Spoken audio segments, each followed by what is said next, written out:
Sa agos ng pag-asa, ang kwento ng kababaihang Irayang Nguyen. Sa 4 na oras naming paglalakad, tagos sa init at pagod, may isang tagpong huminto sa aming mga hakbang. Isang larawan ng buhay na hindi madaling limutin. Sa pampang ng ilog na ito na tila tahimik, ngunit may dalang kwento ng pakikibaka. Aming nasilayan ang grupo ng mga kababaihang Irayang Nguyen. Walang pag-aalinlangan, buong araw silang naroon, nakalublob sa malamig na tubig, may hawak na mga lumang kulambo na nagsisilbing lambat at may pag-asang may mahuhuling baglaw, maliit na isdang tanging biyaya ng ilog.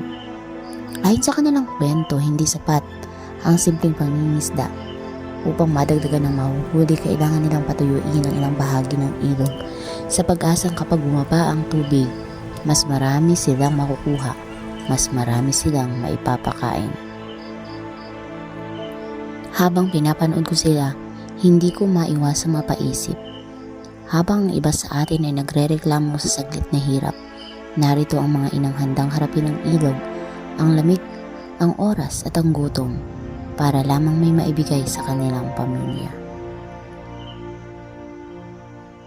Ang ngiti nila, payak ngunit puno ng lakas, isang paalala na sa bawat patak ng agos ng ilog may dalang kwento ng pagtitiyaga, pag-asa at pagmamahal ng isang ina.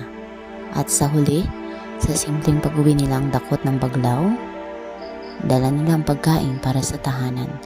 Ngunit higit pa roon, dala nila ang patunay ng kababaihang katutubo natin ay hindi lamang tagapag-alaga ng katahanan, sila ang tunay na haligi ng kanilang komunidad.